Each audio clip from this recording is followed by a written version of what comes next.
오늘 예수님을 위한 잔치라는 제목으로 말씀을 증거하도록 하겠습니다. 우리가 기쁜 일이나 또 축하할 만한 일 따위가 있을 때 음식을 차려놓고 우리가 아는 지인들, 여러 사람들을 모아놓고 우리가 함께 축하하는 자리, 그런 자리를 잔치라고 합니다. 잔치에는 여러 가지 종류가 있습니다. 한번 볼까요? 이거 PPT는 켜주세요. 마이크는 뭐 좀 시원찮더라도 이건 되잖아요. 마이크와 상관없으니까. 예. 우리 수련회 잘 갔다 왔어요. 이번에 2박 3일 수련회 갔다 오고, 그리고 수련회 기간 동안 많은 일들이 있었습니다. 참 좋았죠? 네. 우리 즐거웠던 일들, 그리고 또 소중한 일들을 여러분만 간직하지 마시고 받은 은혜들을 나누어 주는 그러한 성숙한 모습의 우리 샬롬 커뮤니티 가족들 되기를 예수님을 축복합니다. 네. 우리는 갔다 왔으니까 너희들 안 갔다 왔지, 이렇게 어떤 구별이나 차별적인 그런 모습, 눈빛으로 수련회도 안 갔다 왔으면서 이렇게 하지 마시고 다 함께 아울러서, 그게 성숙한 사람이잖아요. 그런 삶이 되기를 예수님을 축복합니다. 그리고 다소 막 나도 껌 하나 줄래? 나도 껌 하나 줘. 나도 껌 씹고 싶어. 껌 주세요.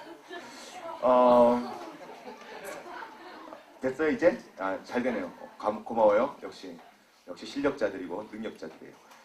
2박 3일 동안 우리 수련회 하면서 많은 일들이 있었는데, 특별히 갔다 오니까 우리 샬롬 가족들은 그렇게 많이 저를 위로해 주시지 않는데, 성도들이, 예수님께 성도들이 오늘 봤는데 목사님 너무 고생한 것 같아요. 얼굴이 반쪽이에요. 막 그러고요. 근데 그 말 들으니까 위로가 되더라고요. 참 나를 걱정해 주는구나. 말이라도, 빈말이라도. 근데 한두 사람이 아니라 세상에 꽤 많이 들었어요. 오늘 특히 식사하는데도, 식사하는 그 자리에서도 왜 이렇게 얼굴이 많이 얄미웠어요. 그러는 거예요. 한두 사람이면은 그냥 지나가는 말이다라고 생각하려고 했었는데, 많은 사람이 그러니까 오늘 나오기 전에 거울을 보는데 진짜 말랐나? 그렇게 위로의 말을 들으면서 좀 많이 마음에 감사함이 넘쳤습니다. 감사함. 2박 3일 동안 우리 같이 함께 수고했지만 우리 모든 영광 하나님께 올려드리는 그런 시간이 된 줄로 믿습니다. 우리 오늘 잔치라는 제목으로, 예수님의 잔치라는 제목으로 함께 말씀을 나누겠는데, 잔치는 여러 가지 잔치들이 있어요. 생일잔치, 또 여러분들의 가까운 미래에 있을, 여기 보면 결혼잔치, 이제 여러분들 웨딩마치를 올려야 되는데 결혼잔치, 그리고 이제 내가 가까운 미래, 나의 가까운 미래에 있을 회갑잔치, 칠순잔치, 이런 것들이 다 있습니다. 다 있는데, 잔치에는 여러분 반드시 누가 있어야 되냐면, 또 뭐가 있어야 되냐면, 잔치에는 반드시 잔치를 벌이는 목적과 잔치의 주인공이 있어야 됩니다. 마치 우리가 잔치, 오늘 온유가 이제 태어나서 첫 돌을 맞이해요. 그죠? 첫 돌을 맞이하는데, 여기 온유. 예. 온유가 첫 돌을 맞이하는데, 잔치를 벌이는 곳에는 항상 잔치를 벌이는 이유와 목적, 그리고 주인공이 반드시 있어야 합니다. 근데 오늘 본문에 나오는 잔치, 오늘 본문에 나오는 요한복음 12장의 잔치의 주인공은 바로 다른 분이 아닌 예수님이십니다. 예수님이신데, 예수님 사진을 그래도 좀 이제 현대 감각에, 예전 구경밖에 없더라고. 가장 이렇게 현대적인 감각으로 찾았는데 괜찮죠? 찾고 나서 보니까 누구 많이 닮은 것 같아. 강승현 전사님 많이 닮은 것 같아. 네. 그래서 내가 이 말을 할까 말까 써놨는데 안 하려고 지웠다가, 근데 상당히 많이 닮았어요. 예전에 그 1년 동안 해외 여행하면서 얼굴에 이렇게 털 안 깎고 있는 모습이 한번 카톡에 떴거든요. 보니까 비슷하게 닮았던 것 같아가지고 자료를 찾아서 이렇게 하고 나니까 이 말을 할까 말까 망설였었어요. 아무튼 이 지금 요한복음 12장에 나와 있는 주인공은 예수님입니다. 예수님은 우리 만왕의 왕이시고 우리 삶의 주인이신 분인 줄로 믿습니다. 우리는 뭘 하든지 예수님이 우리의 주인 되어야 하고요. 예수님이 우리 잔치의 주인공뿐 아니라 예수님이 모든 영광을 받으셔야만 합니다. 2박 3일 동안 우리가 수련을 했는데, 수련회도 잔치예요. 수련회도 축제잖아요. 축제예요. 우리 축제가 예수님이 주인 되지 않았다면, 예수님이 영광받지 않으셨다면 우리 잔치는 정말 2박 3일 동안 세상에서 가장 우리가 보내지 말아야 할 2박 3일, 가장 아름다운 2박 3일이 아니라 가장 우리가 불행한 2박 3일이 수 있습니다. 누가 주인이 아니라면, 예수님이 주인이 아니라면, 예수님께 영광을 돌리지 않았다면 우리의 수련회는 정말 형편없는 그런 수련회밖에 될 수 없었을 겁니다. 근데 우리가 할 수만 있으면 모든 영광 주님께, 모든 우리의 2박 3일의 프로그램의 주인은 주님이십니다. 할 수만 있으면 그렇게 고백했고요. 우리가 말씀을 전할 때도, 말씀을 들을 때도 주님께서 우리 삶의 목적이십니다. 해 아래 소망 두지 않습니다. 우리의 소망은 해 위에 있습니다. 라고 계속해서 2박 3일 동안 제가 말씀을 전했습니다. 여러분, 우리가 이렇게 요한복음 12장에도 잔치를 벌였는데 이 잔치의 주인공은 예수님이에요. 예수님이 이 잔치의 주인공이 된 줄로 믿습니다. 고린도전서 10장 31절 같이 한번 보겠습니다. 왜 우리가 예수님만이 우리 삶의 잔치의 주인공이 되어야 하는지. 시작. 그런즉 너희가 먹든지 마시든지 무엇을 하든지 다 하나님의 영광을 위하여. 그렇습니다. 우리의 삶은 하나님의 영광을 위하여 살아갈 때 그때 가장 가치 있고 가장 멋있고 가장 근사한 삶을 살게 된다는 것입니다. 예수님의 영광이 빠지면, 우리의 영광만 있다면, 우리의 영광을 위해서 산다면 우리 인생은 정말 흑암의 인생, 정말 해 아래 아무 소망이 없는 그런 인생밖에 될 수 없습니다. 그래서 우리는 항상 무엇을 하든지, 먹든지 마시든지 무엇을 하든지 다 하나님의 영광 위하여 살아가는 나와 여러분이 되기를 예수님으로 축복합니다. 여러분들이 잘 아는 요한 세바스찬 바하는 하나님의 영광을 위하여 사는 것이 인생의 목적이라고 했습니다. 그래서 그가 작곡한 곡에는 항상 오직 하나님의 영광을 위하여라는 글을 그 작곡한 악보에다가 써놨어요. 오직 하나님의 영광을 위하여라는 그런 글씨를 그가 작곡한 모든 오선지에다가 다 써놨다고 합니다. 여러분, 그의 작품 중에 이런 작품이 있어요. 인류의 기쁨이신 예수님, 인류의 기쁨이신 예수라는 곡이 있는데 그 곡의 가사는 이렇습니다. 예수는 나의 기쁨이요 나의 마음의 위로와 활력이시라.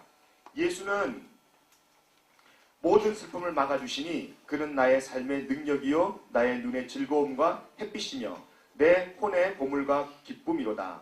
그러므로 나는 언제나 예수를 마음에 모시고 바라보리라. 그렇습니다. 바하는 예수 그리스도가 언제나 바하 마음속에 기쁨을 주었기 때문에 예수님을 기쁘게 해드리는 것이, 예수님께 영광을 드리는 것이 그의 삶의 목적이 되었다라고 이야기하고 있습니다. 여러분은 지금 이 순간 여러분의 삶의 목적 또한 여러분들이 영광 삼고 있는 그 영광은 무엇입니까? 여러분들이 가장 많이 영광을 돌리고자 하는, 여러분들이 가장 많이 영광을 돌리고자 하는 관심은 어디에 있습니까? 파스칼은 이렇게 이야기했어요. 뭐라고 이야기했냐면 하나님을 아는 것과 그를 사랑하는 것은 얼마나 큰 차이가 있는지 모른다라고 이야기합니다. 한번 같이 읽어볼까요? 시작. 하나님을 아는 것과 그를 사랑하는 것과는 얼마나 큰 차이가 있는지 아는가. 그렇습니다. 오늘 본문 말씀을 보면 요한복음 12장 1절에 이렇게 나와 있습니다. 같이 읽어보겠습니다. 시작. 엿새 전에 예수께서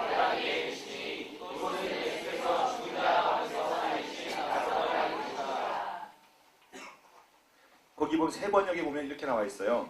6월절 엿새 전에 예수께서 베다니에 가셨다. 그곳은 예수께서 죽은 사람 가운데서 살리신 나사로가 사는 곳이다.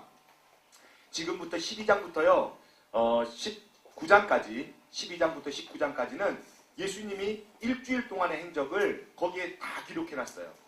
굉장히 길죠. 일주일밖에 안 되는데 12장부터 19장까지 기록되어 있는 거예요.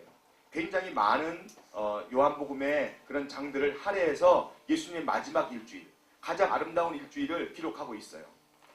6월절 엿새 전에 제자들과 최후의 만찬을 벌이기 전까지 이렇게 많은 부분을 12장부터 19장까지 기록하고 있는데, 근데 그 12장부터 19장까지를 여러분들이 묵상해보면 예수님의 마음을 좀 알 수 있어요.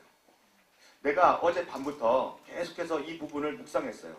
그랬는데 예수님 마음이 조금 진짜 세상의 먼지만큼 이렇게 감동이 오더라고요. 제 마음에. 근데 이렇게 마음이 확 오는데 예수님 마음이 어땠을까? 과연 어땠을까? 그러면서 겟세마네 동산에서 기도한 그 예수님의 모습이 머릿속에 떠올랐어요. 심히 고민했잖아요. 정말 예수님은 그 부분을 놓고 예수님이 십자가 달려 죽는 그 모습, 인류의 죄를 위해서 자신이 가야 할 길, 그 길을 위해서 굉장히 고민했어요. 바꿔서 한번 생각해 봤어요. 내가 만약에 내일 죽는다. 여러분들이 만약에 3일밖에 살 수 없다면, 이틀밖에 살 수 없다면, 또 하루밖에 살 수 없다면 여러분들 마음이 어떻겠어요? 아싸 신난다. 재미난다. 이제 난 내일 죽는다. 뭐 이렇게 하면서 여러분들이 여러분 의지와 상관없이 죽는 거예요. 여러분들 더 살고 싶은데 상관없이 인류뿐 아니라 인류는 너무 거대하잖아요. 그러니까 여러분들이 여러분들의 그 병 때문에 내일 이제 이 세상을 떠나야 돼요. 더 살고 싶은데 더 할 일도 많은데 그렇게 된다면 여러분 마음이 어떻겠어요? 기분 좋겠어요? 기분 좋아하는 사람도 있겠죠. 그러나 대체적으로는 가슴이 착잡할 겁니다. 가슴이 저려올 거예요. 가슴이 짠할 거예요. 나 어떻게 살았나? 그러면서 정말 진지하게 자기의 삶을 생각할 겁니다. 그리고 만약에 주변에 아무도 없다. 정말 외로울 거예요. 자기가 죽어가는 가운데서 아무도 없다면 정말 외롭고 쓸쓸하고 고독할 거예요. 근데 주님이 이제 일주일밖에 안 남았잖아요. 주님은 그 일주일의 삶을 뒤돌아보면서 이제 앞으로 가야 할 일주일과 살아온 삶을 뒤돌아보면서 주님께 정리를 하고 있는 겁니다. 삶을 정리하고 있는 거예요. 그럴 때 마음이 어떻겠어요? 이제는 사랑하는 사람과 같이 있고 싶다. 그런 생각 안 해봤을까요? 정말 나랑 같이 위로해 줄 사람이 없을까? 그래서 주님은 애제자 3명을 데리고 겟세마네 동산에 올라가신 거예요. 여러분들이 가장 힘들 때 사랑하는 사람이 옆에 있으면 위로가 되잖아요. 안 돼요? 그러니까 여러분들에게는 그런 위로자가 없고 소원이 있어야지. 하나님 나에게 이런 힘들 때 나를 위로해 줄 수 있는 사람을 붙여주세요. 이렇게 기도해야 하나님 너 정말 외롭구나. 그래 너 붙여줄게 해야지. 나는 그런 아직 그 갈급한 리드가 없어요. 앞으로 가도 계속 없어요. 그러면 축복합니다. 내가 정말 사랑하는 나의 아내를 만날 때 그때 최고로 외롭고 힘들고 어려울 때였어요. 근데 하나님이 그때 나의 아내를 만나게 해주셨고 그리고 너무 감사하게 지금까지 살고 있는 거잖아요. 여러분들도 외로움이 없다. 고독함이 없다. 근데 외로운데 어떤 뭘 할 일이 있다. 외로워서 나는 외로움을 달랠 만한 어떤 일들이 나한테는 있다. 그래서 나는 외롭지 않다. 계속 외롭지 않을 겁니다. 그로 인해서 외롭지 않을 거예요. 여러분 속에 그런 리드가 있어야 됩니다. 지금 예수님은 굉장히 고독했어요. 외로웠어요. 힘들었어요. 그래서 이 베다니 나사로의 집에 찾아갔습니다. 왜냐? 여기 보니까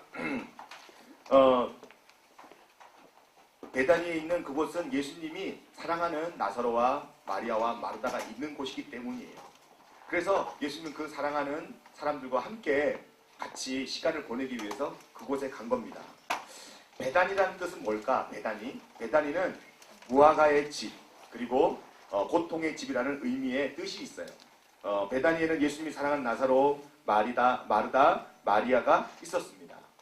예수님께서 죽었던 나사로를 살리신 생명의 성소예요. 저는 이 말씀을 묵상하면서 그렇게 기도합니다.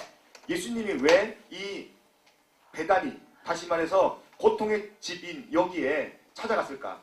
예전에는 고통의 집이었지만 예수님이 그 고통의 집에, 다시 말해서 나사로의 그 고통, 죽음의 고통, 죽음의 가운데 있었을 때 예수님이 찾아갔을 때 고통이 물러간 줄로 믿습니다. 나사로가 살아난 줄로 믿습니다. 더 이상 고통이 아니라 기쁨이었어요. 그러면 사람들이 기쁨을 주었지만 그 기쁨이 같이 함께 공유가 될 때 그 기쁨은 더 큰 극대화된 기쁨을 가질 수 있는 거예요. 하나님의 집은 그런 겁니다. 하나님의 집, 다시 말해서 샬롬 커뮤니티 교회에 우리 여러분들 그리고 또 여러분들의 마을, 목장은 그런 기쁨이 서로 주고 받는 기쁨이 충만해야 되는 겁니다. 그게 바로 진정한 교회예요. 그런 교회가 되기를 예수님의 축복합니다. 뿐 아니라 생명을 살리는 생명소가 되어야 돼요. 생명을 살리는 그런 성소가 될 때 참된 교회가 되는 거예요. 교회 안에 생명을 살리는 역사가 없다. 아니 목사님 제가 어떻게 생명을 살립니까? 여러분들은 못하죠. 나는 못하죠. 그러나 예수님이 우리 안에 살아서 존재하시면, 살아서 역사하시면 그런 일들은 가능하게 되는 줄로 믿습니다. 그렇게 되는 것이 바로 교회라는 곳이에요. 이 건물만 있는 것이 아니라 우리가 모여서 같이 예배드리는 곳을 교회입니다라고 하는 것이 아니라, 그리고 여러분들이 교인이 아니라 그런 생명의 성소의 역사가 없다면 우리 곳은 교회가 아니에요. 교회라고 할 수 없어요. 엄밀히 따지면 하나님이 보시는 그런 교회가 아니에요. 여러분들도, 나와 여러분도 그런 생명의 성소가 없다면, 여러분 마음이 생명의 냄새가 나지 않는다면 교인 아닙니다. 어떻게 교인이에요? 하나님 볼 때는 교인 아니죠.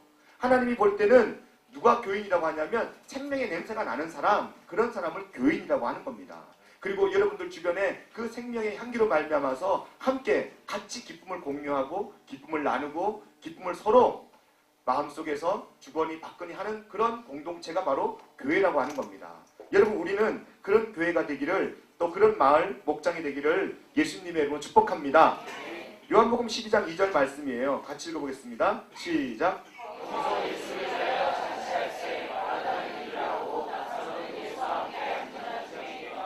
예수님이 왔다는 이제 소식을 전해 듣고 예수님이 오시는 걸 보고 너무 기뻤어요. 나사로와 마리아와 마르다가 너무 기뻐서 세 번역에는 이렇게 나와 있습니다. 거기서 예수를 위하여 잔치를 베풀었는데, 지금 잔치의 주인공이 누구예요? 예수님이에요. 예수님을 위해서 잔치를 베풀었는데 마르다는 시중을 들었고요. 그리고 나사로는 식탁에서 예수와 함께 음식을 먹고 있는 사람 가운데 끼어 있었습니다. 이게 뭐냐면 각자 역할이 있었다는 거예요. 잔치할 때 각자 역할대로 순종하면서 기쁨으로 일하고 있는 거예요. 여기 보니까 예수님이 시켰어요. 가서 다 나사로는 나랑 같이 여기서 먹으면서 나랑 대화를 하고 어떻게 살았는지 이야기를 하고, 또 마르다는 시중 들고, 또 뭐 마리아는 뭐 하고, 이렇게 예수님이 직접 뭘 하라 하지 않았습니다. 예수님을 위해서 잔치를 베푸르는데 다 기쁨이 충만하여서, 다 마음에서 우러나서 일을 하고 있는 겁니다. 그 일은 일이 아니라 자기 마음에 우러나오는 그런 자기만의 행복일 겁니다. 여러분들의 행복은 어디에 있습니까? 하나님의 영광을 위해 살면 무슨 일을 하든지, 교회일 뿐 아니라 무슨 일을 하든지 행복한 거예요. 근데 내 영광 위해 살면요, 행복함이 없더라고요. 여러분들에게 도전합니다. 여러분들에게는 어떤 일을 하든지 행복한 그런 여러분들의 일이 되기를 예수님을 축복합니다. 예수님이 오셨을 때 나사로와 마르다, 마리아는 잔치를 베풀었고요. 그 잔치는 예수님을 위한 잔치였고, 예수님을 기쁘시게 해드리는, 예수님만을 기쁘시게 해드리는 잔치였어요. 예수님께 사랑을 표현하는 그런 잔치에 이들은 열심히 최선을 다해서 자기 맡은 일을 충성했습니다. 충성이란 말을 이번에 우리 특세 기간 때 나눴어요. 충성이 뭐라 그랬죠? 충성은 믿음이 가득한 걸 충성이라 그랬어요. 믿음을 영어 성경에는 페이스라고 하잖아요. 그러면 충성은 뭘까? 페이스풀리스라고 나오더라고요. 그래서 믿음이 가득한 거, 내 마음에서 믿음이 막 차고 넘쳐 나오는 거, 믿음이 차고 넘쳐서 내 손으로 나오고, 믿음이 차고 넘쳐서 내 발로 나오고, 믿음이 차고 넘쳐서 내 눈으로 나오고, 내 입으로 막 흘러나오는 그런 행위를 충성이라고 하는 거예요. 아무거나 내가 열심히 가지고 내 노력 가지고 막 열심히 맡겨준 일 막 열심히 하다가 막 갑자기 지쳐 쓰러져가지고 푹 쓰러져가지고 이제는 일어나지도 못하는 그런 일을 충성이라고 하는 게 아니라, 내 마음에 믿음이 가득 차서 그 가득 찬 믿음이 밖으로 흘러나오는 거, 이게 바로 충성입니다. 충성. 그런 충성이 여러분들이 있기를 예수님을 축복합니다. 요한복음 12장 10절 말씀을 보겠습니다. 요한복음 12장 10절 말씀. 시작.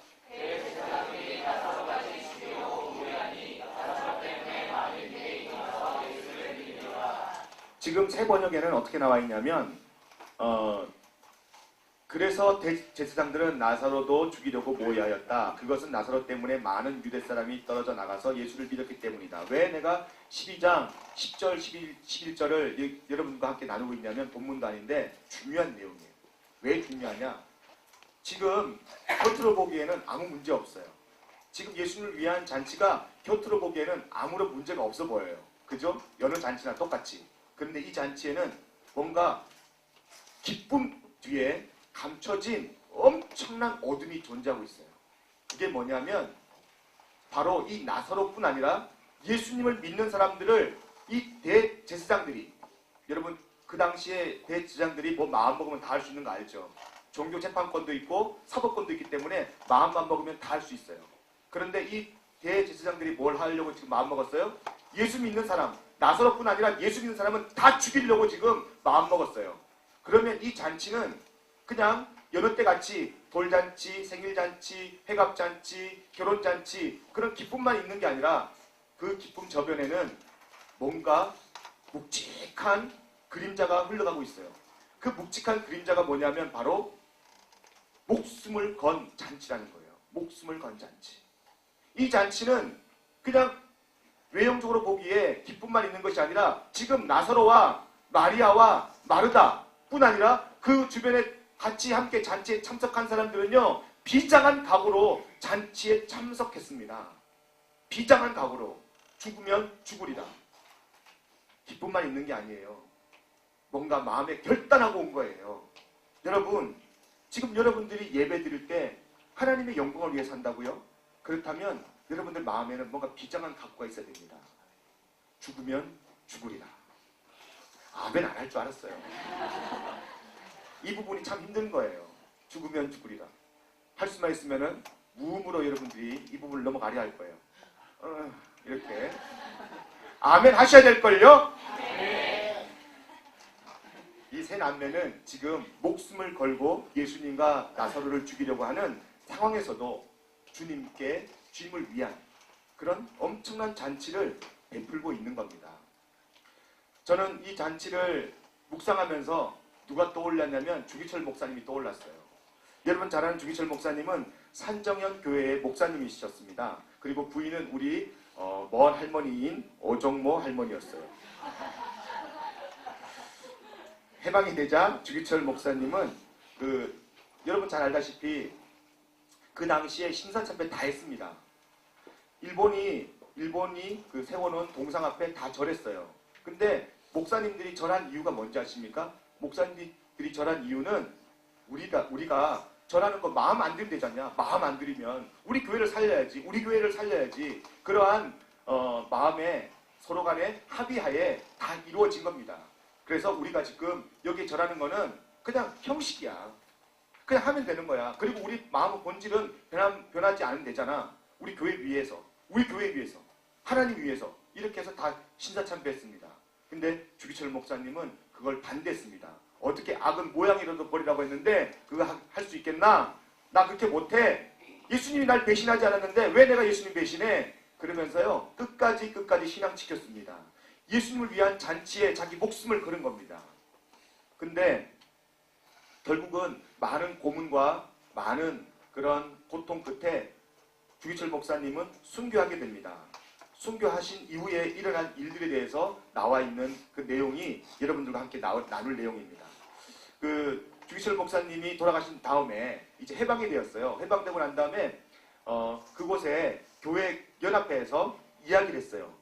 우리가 이 교회가 정말 한국 교회에서 신사참배 안 한 순교한 목사님을 배출한 교회인데 이 교회는 정말 한국을 대표하는 그런 교회인데 그냥 가만히 있으면 안 됩니다. 우리 산정현 교회를 이제 한국을 대표하는 또 산정현 교회를 우리가 주기철 목사님을 대표하는 그런 기념재단을 만듭시다. 기념재단. 그래서 사람들이 기념재단을 만들자고 막 들고 일어났어요. 산정현 교인들도 그 말에 동의했고요. 다 교인들이 합세해가지고 이제 주기철 목사님의 기념교회를 만들기 위해서 움직임이 있었어요. 그때 우리 먼 할머니이신 오정모 사모님이 딱 나와서 하는 말, 지금 그 말이 이 말이에요. 교인들이 주일날 예배드리러 교회에 왔다가 하나님의 영광을 보고 하나님만 찬양하고 하나님만 경배해야지 왜 주목사가 그것을 가리는 존재가 되게 하냐? 그건 안 됩니다. 그래서는 안 됩니다. 라고 이야기합니다. 하나님의 영광을 가리는 일을 하면 안 된다는 거예요. 인간이 주인 되면 안 된다는 거예요. 그래서 반대합니다. 뿐 아니라 북한에서 김일성이 그 당시에 금일봉을 하사했대요. 산정현교회가 북한에 있으니까 금일봉을 하사했대요. 그때 당시에는 손에 걸머지지 못하는 어마어마한 액수라고 이야기하더라고요. 왜 그랬을까? 역사적으로 볼 때 김일성이 이제 정권을 잡으면서 많은 북한 시민들의 마음을 얻어야 되기 때문에 이제 시민들이 산정교회에 관심이 막 쏠렸거든요. 그러니까 김일성이 거기에다가 지원을 하면 많은 사람들이 역시 김일성 위대한 수령님께서 이렇게 우리 민민들을 위하여 그 훌륭한 이 마음을 쏟아부었다고 해서 사람들이 다 좋아할까봐 그 금일봉, 그 당시에 손에 걸머질지 못할 만큼 큰 액수의 금일봉을 우리 할머니, 먼 할머니 오정모 사모님에게 전달했어요. 그때 이 할머니가 하시는 말, 주 목사님은 포상을 받으려고 그거 한 일 아닙니다. 포상을 목적으로 한 것이 아니라 순교한 이유는 하나님의 명령 때문입니다. 하나님의 명령에 순종했을 따름입니다. 그러면서 그것을 정중하게 거절했다고 합니다. 여러분, 우리가 예배드리고 하나님의 영광을 위해 살아간다고 이야기하지만 이런 희생 없이 우리는 전혀 그런 조그만 희생이 오면 그 희생을 버리려고, 희생을 외면하려고 합니다. 뿐 아니라 희생하자 그러면 하는 행동들이 있어요. 3, 4, 5 모여서 야, 저기 강남 교회로 가자. 다른 교회로 가자. 그래서 우리 교회는 한 명도 없어요. 이렇게 얘기해도 다음 주에 다 나올 거잖아. 할렐루야. 네. 그러면서요, 수평이동해요. 다른 교회로 가버려요. 부담 없는 교회. 그리고 그냥 왔다 갔다 뒤에 앉았다가 예배만 드리고 갈 수 있는 교회. 그런 교회만 가는 거예요. 지금 현대 우리 교회 교인들의 그런 문화가 그렇습니다. 부담만 가지면 뭐 하자 그러면은 하나님 영광에 살아야 된다 그러면 당신들 죄를 위해서 회개해야 된다 그러면은 진짜 크리스천이 되라 그러면은 부담스럽다는 거예요. 아니라는 거예요. 그럼 떠나는 거예요. 안 그러면 그만이지. 여러분, 이런 시대가 지금 우리 시대입니다. 이런 시대에서 우리는 정말 본질을 회복하는 나와 여러분 되기를 예수님의 이름으로 축복합니다. 그 본질을 어떻게 회복하느냐? 요한복음 12장 3절 말씀입니다. 같이 읽겠습니다. 시작.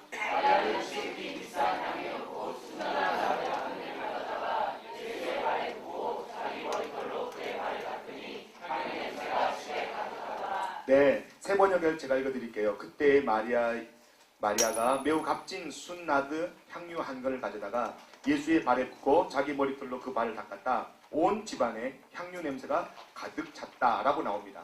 나드는 여러분 잘 알다시피 히말라야 산에서 나는 식물이에요.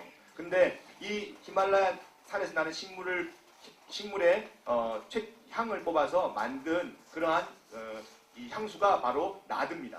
지금 현재 가치로는 약 3천만 원 정도 된대요. 3천만 원. 그 조그마한 한 병에 3천만 원 정도 된대요.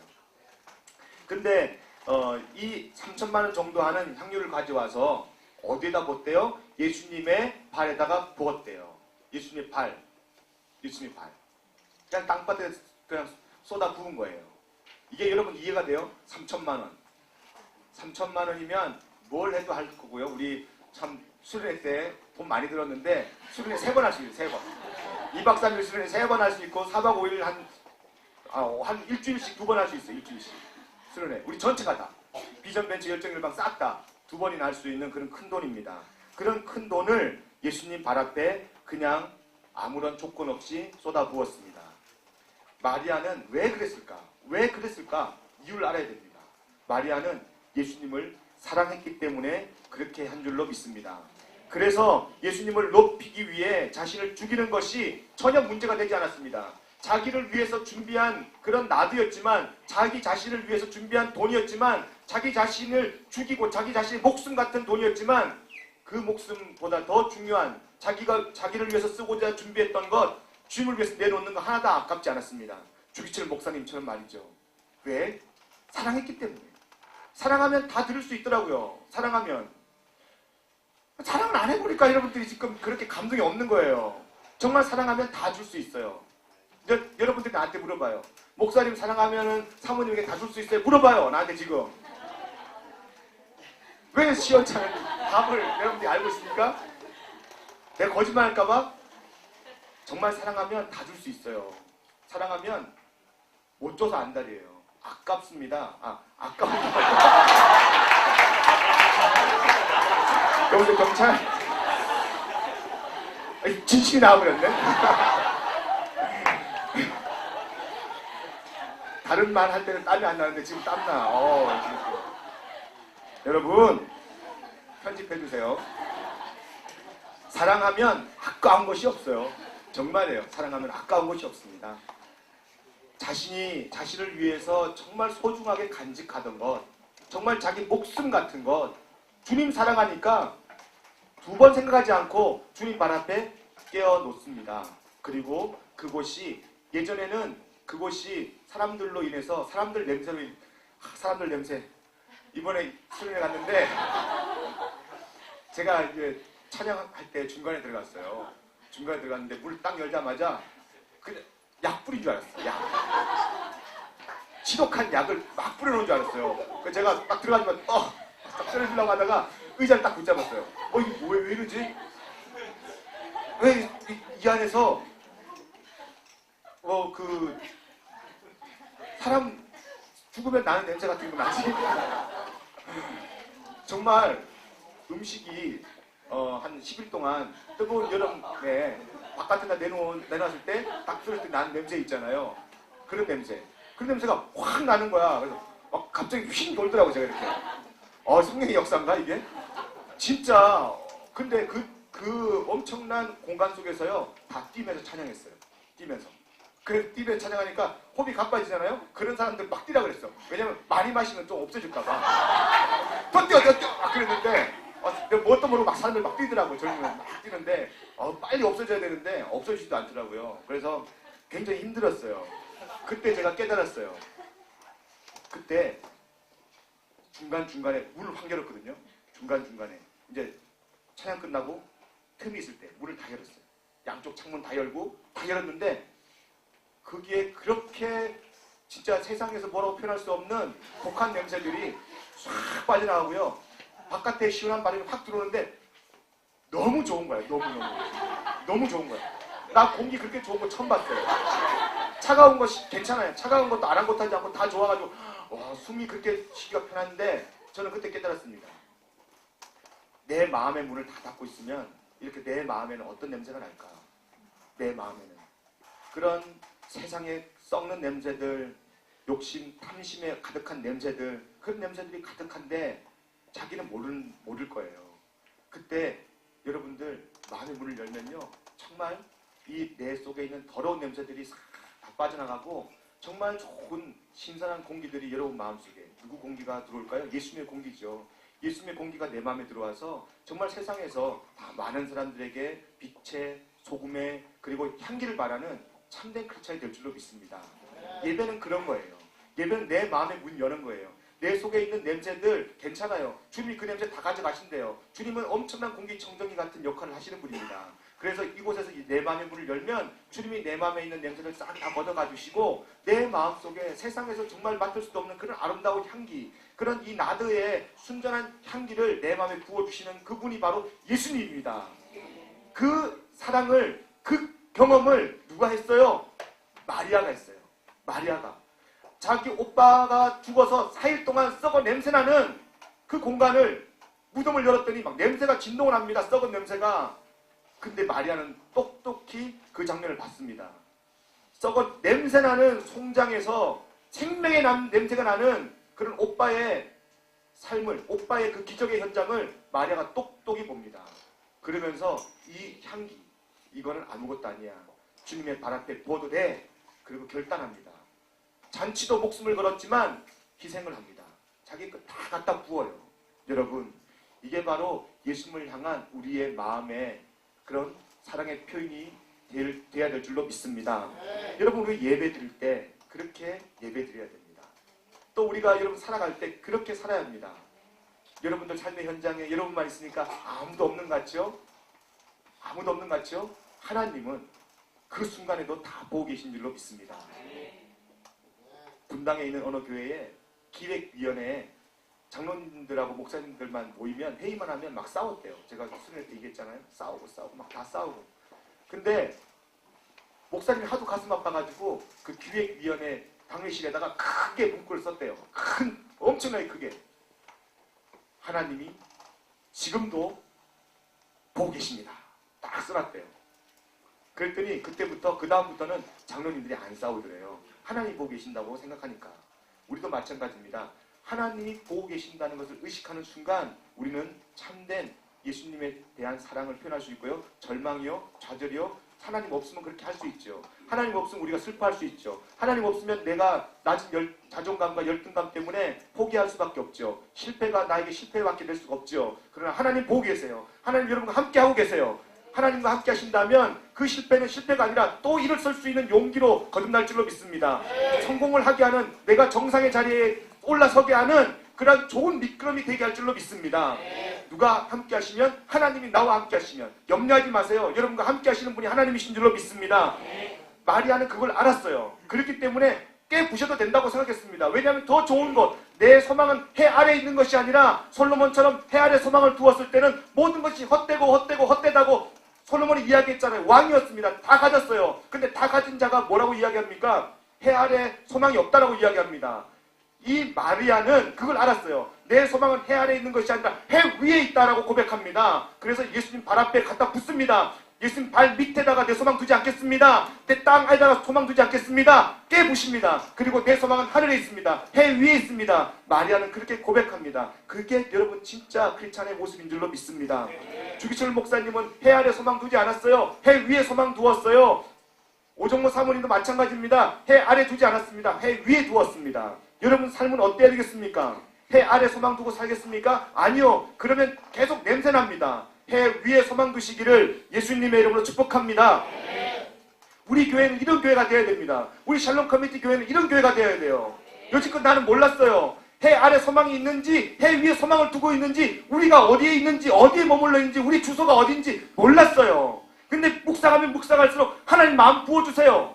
하나님의 마음을 부어주세요. 부어주시고 난 다음에 우리 교회를 보니까 우리 교회도 해 아래 소망을 두고 살았구나. 해 아래 소망을 두고 여지껏 우리가 존재하는구나. 우리 목장과 우리 마을이 왜 그런지 아십니까? 영혼에 대한 사랑이 없기 때문이에요. 영혼에 대한 사랑. 해 아래 소망을 두는 사람들은요, 영혼에 대한 사랑 없습니다. 나를 사랑해요. 자기 이기주의예요. 자기밖에 몰라요.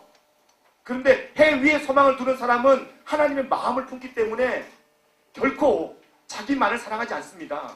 주변을 돌아봐요. 함께해요. 그리고 주변을 위해서 기도하고요. 그 영혼을 살리기 위해서 자기 것 다 부어냅니다. 왜요? 그분이 예수님일 수 있으니까. 지극히 작은 자에게 한 것이 곧 나에게 한 거라. 그렇게 말씀하고 있습니다. 예수님은. 누구한테 예수님께 우리가 우리의 삶을 드리려고 할 때 누구한테 드려야 됩니까? 교회에다가요? 나한테? 아니요. 나 아니에요. 나 아니에요. 누구한테 드려야 돼요? 지극히 작은 자 하나. 여러분 주변에 지극히 작은 자 하나 있습니다. 그에게 예수님 하는 행동, 예수님에게 하는 행동이래요. 그에게 갖는 관심, 예수님에게 갖는 관심이래요. 그에게 하는 귀한 사랑의 표현, 예수님에게 하는 거랍니다. 여러분 오늘 우리가 지극히 작은 자에게 관심이 없다면 예수님에게 관심 없는 거랑 마찬가지예요. 바꿉시다. 변합시다. 아멘 하셔야 될걸요. 변합시다. 그게 바로 예수님을 사랑하는 사람의 표현입니다. 우리 하나님이 주인된 잔치를 베풀면서 살아가는 자입니다. 그런 사람 되시기를 예수님의 이름으로 축복합니다. 그런데 이런 잔치에 누가 초대되냐면, 저는 12장 4절 5절 말씀을 보면서 주님 진짜 넉넉하신 분이시다. 잔치에는 자기가 원하는 사람만 초대되잖아요. 자기가 좋아하는 사람만 초대되잖아요. 한번 같이 읽어보겠습니다. 12장 4절 5절 시작.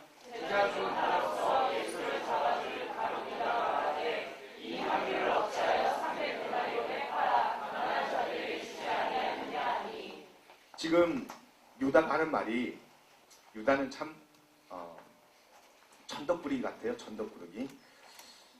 유다가 하는 말이 그럽니다. 세 번역에 예수의 제자 가운데 하나이며 장차 예수를 넘겨줄 가룟 유다가 많아였다. 요한복음 12장 5절 말씀에는 이 향유를 300데나리온에 팔아서 가난한 자들에게 주지 않고 왜 이렇게 낭비하는가 라고 이야기합니다. 낭비하는가. 가룟 유다는 가난한 사람들을 보고 있어요. 맞는 말이에요. 그죠? 지극히 작은 자에게 하지 왜 예수님에게 하느냐? 가난한 자들에게 하지 왜 그렇게 하느냐? 그렇게 이야기합니다. 가난한 사람을 위해서 쓰지, 그래야지 이 예물이 가치가 있고 이 물질이 가치가 있는 거지 이렇게 낭비하느냐? 어리석다라고 이야기합니다. 주님을 사랑하는 데 쓰는 그런 내 시간과 물질이 낭비라고요? 주님을 사랑하는 데 쓰는 내 열정이 낭비라고요? 교회 헌신하는 게 낭비라고요? 목자하지마, 목자하지마. 목자하면 네 시간 없어, 네 시간 없어. 그게 낭비라고요? 디렉터 하지마. 준디렉터 하지마. 준목자 하지마. 얼마나 그 낭비인지 몰라. 니가 아무것도 없어. 낭비라고요? 가룟 유다 같은 생각입니다. 여러분 오늘 도전드립니다. 혹시나 그런 마음이 여러분 가운데 있다면, 또 여러분 주변에서 그런 소리가 들리면, 아, 이거 하나님 음성 아니야. 그렇게 여러분들이 분별하시기를 예수님을 축복합니다. 저 찬양팀 보면서요, 날마다 기도하는 그 기도 제목들이 있어요. 토요일 날 저녁에 황금 같은 주말이잖아요. 물론 저들이 만날 친구가 없어서 그럴 수도 있겠지만 불쌍해요. 황금 같은 주말 놈들은 다 335뿐 아니라 자기 짝지하고 손잡고서 영화 보러 가고, 영화보다 또 나한테 들키고 막 그러는 아주 뭐 일들이 있는데, 그 사람들 만난 사람 없어서 그럴까요? 정말 자기는 주말 사용 못해서 그럴까요? 제가 교회 와가지고 말씀 준비하고 그러다 보면 밑에서 찬양 소리가 나요. 가슴이 짠합니다. 뭐 해줄까? 뭐 해주지? 막 그런 마음이 들어요. 물론 내가 뭐 해주는 거 없어요. 기도밖에 없지만 해줄게. 알았지? 먹고 싶은 거 있으면 얘기해. 이번 주 나 사람이 들어온다니까 다음 주 얘기해. 맛있는 거 사줄게. 정말이요. 짠해요. 저들의 주말, 황금 같은 주말, 놀 수 없어서, 놀 줄 몰라서 그럴까요? 아니요. 저 젊은 혈기들이, 저 젊은 청춘들이 시간 쓸 줄 몰라서요? 아닐 거예요. 그게 하나님 앞에 거룩한 낭비라도 자기가 거룩한 하나님 앞에 드림이 될 때 자기 인생에 정말 좋은 하나님의 영광을 나타내는 시간이 되기 때문에 다른 사람들이 다 낭비라고 하고, 다른 사람이 다 허비된다고 하고, 다른 사람이 다 어리석다고 하고, 그렇게 말 들을지라도 열심히 충성하는 겁니다. 여러분 목자 되면요, 정말 여러분 말대로 자기 시간 없어요. 디렉터 되면요, 자기 삶 많이 없습니다. 왜냐하면 목자들 돌봐야지, 목원들 돌봐야지, 그리고 자기 물질 다 쓰지. 저들 돈 엄청 써요. 안 써? 그러니까 왜 이래? 엄청 써요. 그럼에도 불구하고 저들이 감사함으로 나가는 이유가 뭔지 아십니까? 하나님의 영광을 위해 살기 때문에 그래요. 그게 진짜예요. 여러분 오늘 여러분들 가운데도 앞으로 하나님이 목자로, 준목자로, 준디렉터로, 디렉터로 뿐 아니라 세상에서 여러분들 귀하게 하나님이 마음껏 사용할 존재들이 많습니다. 근데 그렇게 사용될 때, 하나님 앞에 영광을 돌릴 때 여러분들 귀에 이거 이렇게 하다가 내 삶 없는 거 아닌가, 이렇게 하다가 내 거 다 없어지는 거 아닌가, 내 시간 다 낭비되는 거 아닌가, 내 물질 다 허비되는 거 아닌가, 나는 정말 어리석은 존재가 아닌가, 그렇게 여러분들이 마음에 의심이 들거들랑 이거 가룟 유다 생각이야. 빨리 버리시기를 예수님으로 축복합니다. 그게 복이에요. 그게 여러분들에게 정말 행복이에요. 그렇게 그 생각 품고 있다 보면 여러분들 너무 불행할 겁니다. 왜냐하면 가짜기 때문에. 가짜 품지 말고 진짜 품기를 예수님으로 축복합니다. 그게 믿음이에요. 믿음 있는 삶을 사시기를 예수님으로 축복합니다.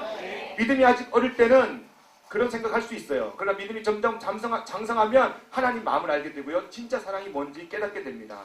여러분, 이러한 하나님의 임재 가운데 여러분 삶이 행복해지기를 예수님으로 축복합니다. 이 말씀 드리려고 여기까지 왔어요. 누가복음에 보면 이제 하나님이 우리를 향한 마음이 어떤지 알아야 됩니다.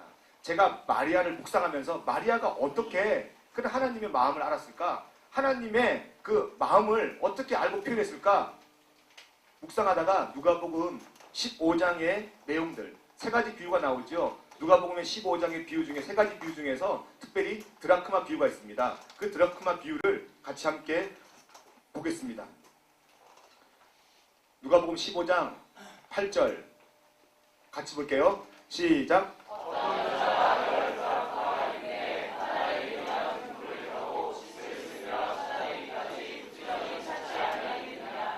그렇습니다. 지금 누가복음에 나오는 비유 중에 하나가 드라크마 비유입니다. 어떤 여자가 드라크마 연립이 있는데 이 연립 가운데서 하나를 잃어버렸어요. 그때 이 여자의 반응, 등불을 켜고 온 집안을 쓸고 또 그거 잃어버린 한 드라크마를 찾지 않겠느냐. 근데 여러분들이 지금 생각할 때 드라크마가 뭐지? 라고 생각할 겁니다. 드라크마는 그 당시라고 하면 이제 헬라어 때죠. 로마 당시에 가장 작은 화폐 단위예요. 가장 작은 화폐 단위. 지금 우리나라로 말하면 한 100원짜리 정도 되는 거예요. 100원짜리 정도 되는 이 화폐 단위, 그 화폐 이 단위를 10개를 묶어서 줍니다. 왜 주냐면 사랑하는 남자가 사랑하는 여자에게 사랑의 증표로 남자의 마음을, 남자의 사랑을, 남자의 관심을, 남자의 온 목숨을 다 담아가지고서 주는 게 바로 드라크마예요. 10드라크마예요. 그럼 이건 다른 드라크마보다 다른 거예요. 다른 동전과 다른 거예요. 가치가 다른 거예요. 이 10드라크마에 담겨져 있는 내용물은 질은 자기가 사랑하는 남편의 마음이고요. 자기가 사랑하는 남자의 사랑이고요. 자기가 사랑하는 남자의 그런 목숨이에요. 목숨. 그게 바로 10드라크마입니다.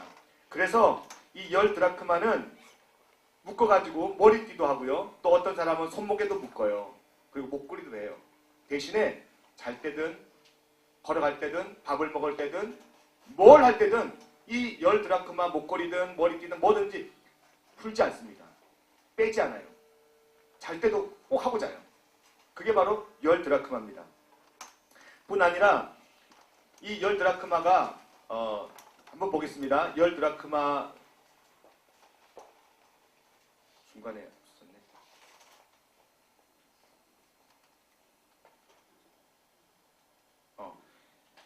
이 10드라크마가 이렇게 생겼어요. 이게 바로 그리스 화폐 단위인데 일반 노동자가 하루 품삯이라고 그러는데 그보다 더 작은 지금 현재 가치로 따지면 한 100원짜리 정도 되는 그런 화폐 가치예요. 남자가 아내를 맞이할 때 사랑의 증표로 10드라크마를 주는 겁니다. 근데 이 10드라크마를 묶어서 하는 그 용어가 이 10드라크마를 뭐라고 하면 세메데라고 합니다. 세메데라고 하는데 이 세메데는 잘 때나 뭐 아니면은 길을 걸어갈 때 밥을 먹을 때 항상 하고 다녔어요. 이 세메데는. 근데 이 세메데는 더 웃긴 건요. 더 재미난 거는 그 당시에 그 집안에 이제 가세가 기울어서 모든 물건을 다 차압하는 그러한 일들이 그 당시도 있었대요. 근데 이 세메데는 아무리 손해 봐가지고 그 집안 물건을 다 가져가더라도 다 가져가도 시원찮아도 이 세메데만큼은 안 가져간답니다. 뿐 아니라 도둑이 들었어.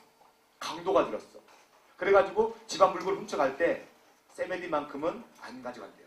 아무리 흉악한 강도라도 아무리 질 나쁜 도둑이라도 세메디만큼은 안 가져간대요.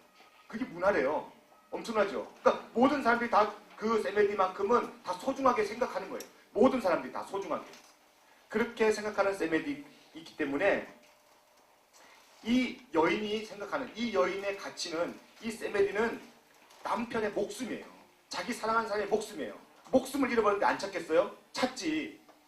그때부터 막 찾기 시작하는데 여러분 아마 이스라엘 여행을 해보면 알겠지만 저도 그림을 봤는데 이 이스라엘 집은 영화에도 나오잖아요. 창이 조그만 창이고 낮기 때문에 집안 자체가 낮에도 어두워요.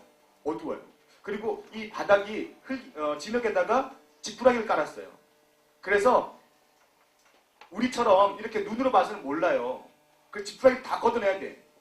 세메디 동전 하나가 어디 지푸라기 속으로 들어가면 찾으려면 그냥 눈으로 봐서는 못 찾아요. 어떻게 돼요? 온 집안의 집을 다 쓸어야 돼요. 집 전체를 다 걷어내야 돼요. 그게 바로 지금 성경에 나와 있는 비유를 하고 있는 그러한 장면입니다. 이런 상황에서 여인에게 잃어버린 드라크마가 드디어 눈에 띄었습니다. 불을 켜기도 하고 쓸기도 하고 온 집안을 다 드러내가지고서 찾다가 드디어 찾았어요. 그때 하는 행동. 그때 이 여인이 하는 행동이 뭐냐면 15장 9절이에요. 같이 읽어보겠습니다. 시작.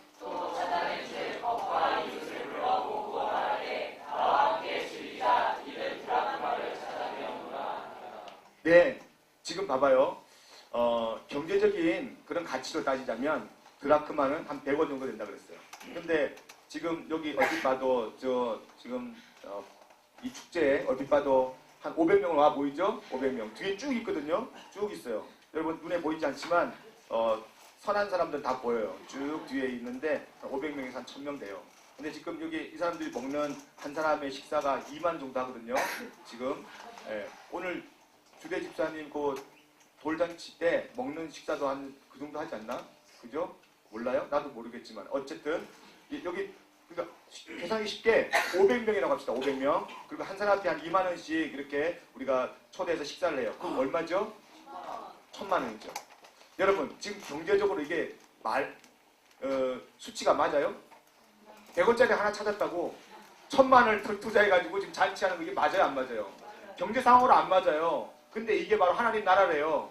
이게 바로 하나님의 마음이래요. 이게 바로 하나님 아버지의 마음이래요. 경제상으로 안 맞아요. 예수님이 이 땅에 오셔서 돌아가신 거 안 맞아요. 수치가 안 맞아요. 어떻게 하나님 그 위대한 분이 위대한 만왕의 왕이 이 땅에 오셔서 죽어 이 땅에 오셔서 날 위해 죽는다고? 이게 한 드라크마에만 집중되어 있으면 이게 수치가 안 맞아요. 근데 이 천국의 논리, 하나님의 논리는 맞는 겁니다. 왜냐하면 하나님의 마음은 거기에 있는 거예요. 한 드라크마 찾았는데 온 동네 사람들 다 초대하는 거예요. 다 와라. 야, 내가 드라크마, 내 남편의, 내 신랑의 마음, 사랑 찾았다. 잊어버린 줄 알았는데 찾았다. 기뻐서 어쩔 줄 몰라서요. 동네 사람들 다 초대합니다. 다 초대해가지고 경제적인 이 수치로 맞지 않는 일들을 펼칩니다. 하늘나라의 잔치가 그런 잔치예요. 여러분 한 사람 한 사람을 위해서 하나님이 어떤 잔치를 벌인 줄 아십니까? 수치 안 맞고 논리 안 맞고 경제에 안 맞는 일들을 하나님이 하신다는 거예요. 엄청난 일들을 하신다는 겁니다. 여러분 한 사람이 예수님 믿게 하기 위해서 하나님은요 엄청난 에너지, 엄청난 그러한 상상도 하지 못하는 물질들을 써가지고 여러분들 하나님의 사람으로 만들어냅니다. 귀하죠. 그래서 우리가 우리의 주변의 영혼들을 돌아봐야 됩니다. 하나님이 거기에 관심이 있으니까. 이 마음을 안 마리아가 예수님이 날 위해 오셨는데 예수님이 날 위해 엄청난 잔치를 하시는데 내가 아까워? 그걸 안 거예요. 이 여인은 그걸 안 거예요. 여러분들 가운데도 이런 마음이 하나님의 마음이 여러분들 마음 가운데 부어지기를 예수님의 축복합니다. 이런 마음이 누구에게 부어졌냐면 1900년에 에비슨 박사가 미국 그 카네기 홀에서 열린 만국 선교대회에서 보고를 했습니다. 우리 한국 갔다 온 그런 에비슨 박사인데 조선에는 지금 의료 사업이 지금 너무나 열악합니다. 이거 아니잖아. 네, 어쩐지 여러분들 표정이 좀 이상하더라. 뭐야. 1900년대 에비슨 박사가 미국 카네기홀에서 열린 만국 선교대회에서 보고를 했는데 조선 의료 사업에 대해서 보고를 합니다. 조선의 의료 사업이 너무나 열악하다고 보고합니다. 지금 여러분들의 손길이 필요합니다라고 이야기합니다. 지금 가난한 조선인들을 치료할 수 있는 사람들이 필요합니다. 여러분들의 물질이 필요합니다. 여러분들의 기도가 필요합니다. 여러분들의 후원이 필요합니다. 왜냐하면 그곳은 지금 정말 잃어버린 영혼, 한 드라크마 같은 그런 영혼들이 너무나 많습니다. 그리고 지극히 가난한 자들이고 지극히 소중한 자들입니다. 예수님의 마음이 조선 땅에 있습니다. 라고 에비슨이 이야기합니다. 에비슨 선교사가 그렇게 가슴에서 우러나오는 이야기를 합니다. 그때요 감동을 받습니다. 하나님의 가치를 아는 이런 하나님의 놀라운 잔치에 대한 감동이 있는 그런 세브란스라는 이 회장이 감동을 받습니다. 이 돈 있는 부호가가 그때 돈을 털썩 내놓습니다. 어마어마한 돈을 내놓고 우리 한국에다가 병원을 지으라고 합니다. 그렇게 해서 세워진 병원이 바로 세브란스 병원입니다. 세브란스 병원을 세우고 세브란스 병원 앞들 앞에 이 세브란스 동상이 세워져 있습니다. 그 동상에 이런 글이 새겨져 있어요. 한번 같이 읽어볼까요? 시작! 받는 당신의 기쁨보다 주는 나의 기쁨이 훨씬 더 큽니다. 세브란스가 에비슨 박사에게 병원 설립비를 주면서 한 말이래요. 이건 받는 당신보다는 주는 나에게 더 큰 기쁨이 있습니다. 왜요? 내 마음에 세브란스 가슴 속에 펼쳐지고 있는 하나님 나라의 축제가 있기 때문에 세브란스 박사는 너무나 기쁜 거예요. 이만큼 큰 액수를 내는데 어떻게 당신이 기쁩니까? 왜 어떻게 받는 사람이 기쁘지? 왜 주는 당신이 기쁩니까? 근데 이 엄청난 비밀이 세브란스에게는 있었던 거예요. 세브란스 마음에는 하나님의 축제가 벌어지고 있었던 겁니다. 그래서 받는 사람보다 주는 내가 더 기쁩니다. 훨씬 더 기쁩니다. 라고 이야기합니다.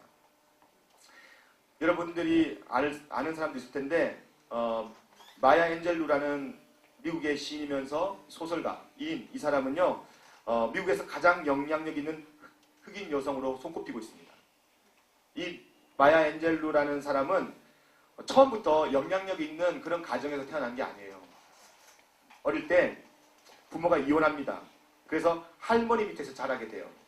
근데 어린 시절 엄마의, 자기의 남자친구가 아니에요, 엄마의 남자친구로부터 성폭력을 당합니다. 그래서 16 나이에 한 자녀의 아들의 엄마가 돼요. 아무것도 모르는 철없는 그런 시절에 엄마가 됩니다. 그래서 이 철없는 16살 엄마가 자식을 키우기 위해서 그때부터 일을 하기 시작해요. 학교는 그만두고 일을 하기 시작합니다. 웨이트리스, 요리사, 댄서, 가수, 뭐 진짜 안 해본 거 하나 없이 닥치는 대로 일을 하게 됩니다. 닥치는 대로. 그때 장성한 딸에게 이 엄마가 보내는 편지 이야기가 많은 사람들의 심금을 울립니다. 이렇게 딸에게 편지 보냅니다. 그날 나는 누군가에게 미소 짓기만 해도 베푸는 사람이 될 수 있다는 걸 배웠다. 그 후 세월이 흐르면서 따뜻한 말 한마디, 지지 의사 표시 하나가 누군가에게는 고마운 선물이 될 수 있다는 것을 깨달았다.